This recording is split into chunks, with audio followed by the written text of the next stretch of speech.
Արմդրոն համայնքը կրթական սպորտային հասարակական կազմակերպություն է։ Մենք զբաղվում ենք FPV դրոններով, FPV դրոնների հետ կապված ամեն ինչով։ FPV բառն էլ իր հերթին բացվում է first person view, այսինքն դիտում առաջի հայացքից։ Ստանում են ոնց որ գիտելիքներ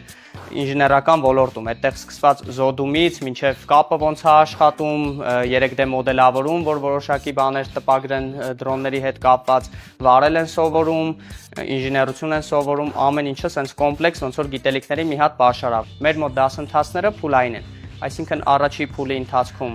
մասնակիցները գալիս են ու ստանում են ամբողջ տեսական բազան, թե տեսական, թե գործնական մասը, այդ առաջի փուլի ընթացքում միանգամից ապահովում ենք։ Երկրորդ փուլում արդեն էլի մի ժամ տեսականը արդեն ծրագրային ապահովման մասով, սարքավորումների, իսկ այն մյուս մի ժամը արդեն քշում են իրանց փոքր սարքերը։ Դրանից հետո ոնց որ տես տեղափոխվեն երկրորդ փուլ, երրորդ փուլ ու արդեն քշում են մեծ սարքեր, դաշտային պայմաններում, կոտրում են, վերանորոգում են ու այդ ամբողջ process-ը տենց արագ առաջ է գնում։ Ավարտից հետո իրանք արդեն կարողանում են գան մեր հետ մեր համայնքի թռիչքներին, անընդհատ ինքնակատարելագործվում են, սովորում են, զարգանում են ու իրանց փորձում ենք այդ կրթական սպորտային միջավայրի միջոցով իրանց գիտելիքները զարգացնել։